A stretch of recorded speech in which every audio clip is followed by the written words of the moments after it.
दिनै गसाइगाव महकुमानि सिङाव थानाय हाब्रुबिलनि कमिउनिटि हलाव ना फिसिनाय, जुनार फिसिनाय, मोसौ, अमा आरो गाइखेर फेहेरनाय बायदिनि सायाव सांग्रांथियारि हाबाफारि लादों। बे हाबाफारियाव बाहागो लाफैदों बिटिसिनि मावफुं सोद्रोमा राकेश ब्रह्म आरो मावफुं सोद्रोमा उकिल मोसाहारि आरो गोबां बिफानाव हाबा मावनाय मावख'गिरि आरो सेल्फ हेल्प ग्रुपनि गोबां सोद्रोमाफोरा बे हाबाफारियाव बाहागो लाफैदों।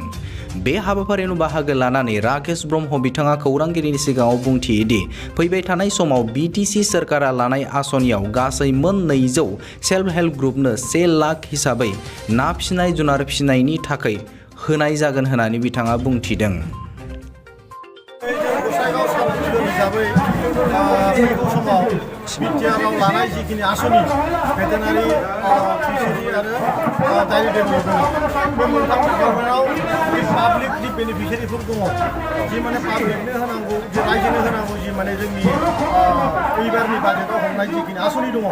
बेखिनि आसनिखौ जोङो एबार जाहाथे सा अर्थ'आव गामिनि रायजो राजाया मोनो, बेनि थाखायनो जों मोनसे एवारनेस खालामदों। मा आसनि दं? जों बे बाराव जों भेटेनारि डिपार्टमेन्टनिफ्राय फिसारि डिपार्टमेन्टनिफ्राय जोङो सेल्फ हेल्प ग्रुपआव 200टा सेल्फ हेल्प ग्रुपनो जोङो 2 लाख खरि अमा फिसिनायनि मोनसे आसनि लानानै दङ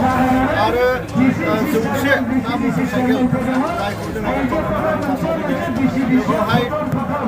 जाहाथे गोथौ माने जायगानि जि ना बेफारिफोर दङ, बे ना बेफारिफोरा जाहाथे गोरलैयैनो नाखौ लानानै टाउन सहराव फानफैनो हायो बा गामि गामि ओनसोलाव नाया जाहाथे मोजाङै थानानैनो रायजोआ जाहाथे मोनजाहैनो हायो, बेनि सुबिदानि थाखाय 100 बाइक आरो लोगोसे न' जि मोनसे माने फिसारि जावनायनि मोनसे आसनि, बे आसनिखौ जोङो रायजो राजानो हरनानै होदों। फैगौ समाव सेन्ट्रेल गभर्नमेन्टआ जि जोंनो मोनसे रां हरनो नागिरदों, बे रांजों जाहाथे जोंनि जि माने गामि ओनसोलनि गोथौ ओनसोलनि रायजो राजा जाहाथे मोनथियो जे न'खर मोनसे आसनि फैगासिनो दङ आरो भेटेनारि डिपार्टमेन्टआवबो गथारि माने बोरमा फिनाय, अमा फिनायनि जि माने मोनसे जांख्रिथाय लाबोनो जों बुजिगासिनो दङ। बे जांख्रिथायनि थाखायबो बे गिबि खेब हाबाफारि बे रांफोरखौ आरो जेनेबा बोरमा, अमा जिखिनि हरा माने ग्रुपआव नङा इन्डिभिजुवेलि मानसिफ्रा माने बेखौ मोजां इउटिलाइज खालामो। जों बे बाराव बेखायनो बेखौबो जोङो थोंजोंहै एबार थांनाय समाव जि डिसिखौ जों मनिटरिं खालामनायनि खोथा बुंदोंमोन, बेखायनो जों आगोलनि सरकारा खालामलांनाय जि खामानि बेनि सायाव जों बहुद सोलोंथि लादों आरो आगोलाव बेफोरबायदि डिपार्टमेन्टनि सायाव रायजो राजाफ्रा बिराद गोबां गियान गैयामोन। बेखायनो जोङो बे गियानखौ बांसिननिफ्राय बांसिन होनो थाखाय जों दिनैनि प्रग्रामखौ लादों आरो बेवहाय मोनसे खोथाया सैथो, थांनाय बेलायाव जि रोखोमनि रायजो राजाफ्रा बेनिफिसियारिखौ मोनखांनायनि उनाव सरकारनिफ्राय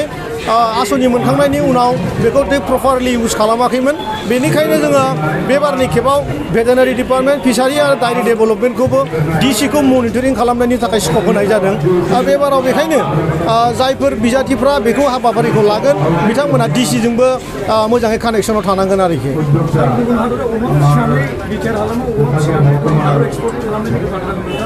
औ, बे बाराव जों अलरेडि दाख्लैसो जि माने सेन्ट्रेलनि मिनिस्टार रामेश्वर तेलि बिथां फैदोंमोन, बे बाराव बिथाङा जोंनो चिरां डिस्ट्रिक्टआव मोनसे पिक माने फुड प्रसेसिंनि मोनसे इउनिट बानायना होनो नागिरदों आरो सेन्ट्रेल गभर्नमेन्टजों जों अलरेडि मोनसे रायज्लायखाबाय बा अलरेडि डिपिआर साबमिट जाबाय। 1000 करोड़नि मोनसे डिपिआर साबमिट जानानै दङ। बेवहाय जोङो बे भेटेनारि डिपार्टमेन्टआव अनलि भेटेनारि आरो फिसारि डायरि डेभेलपमेन्टआव बे 1000 करोड़ फैसाखौ जोंनि मोनब्रै डिस्ट्रिक्टआव थानाय गासैबो रायजो राजानि सुबिदा होनानै बेखौ मोनसे जांख्रिथाय माने बे डिपार्टमेन्टजों जे खालि गावनि माने उदैल' नङा, गासैबो माने ओनसोलखौबो जे डेभेलप खालामनो हायो। लाइक इउपि राजस्थानाव जे रोखोमनि अमा फिनाय आरो मोसौ फिनायखौ मोनसे ट्रेडिसनेल हिसाबै लानानै दं आरो जों बेखौ बुजियो, जोंनि बे समाजा खास करि जोंनि बर' समाजा अमा फिनाया जोंनि मोनसे ट्रेडिसनेलखा आरो बे बिराद मोनसे पटेनशियेल। बेजोंहाय जों बिराद थाबैनो जोङो पिकआप खालामनो हागोन आरो जोंनि बिटिआरआव बे मोनब्रै डिस्ट्रिक्टआव जों मोनसे भारत बर्षनि बिथोरावनो नामदांखा मोनसे अमा फिग्रा बा मोसौ फिग्रा बा बोरमा फिग्रा मोनसे नामदांखा जायगा जानो हागोन होननानै जों आसा खालामदों आरो बेखौनो जों बांसिन गोसो होनानै खामानि मावगासिनो दं।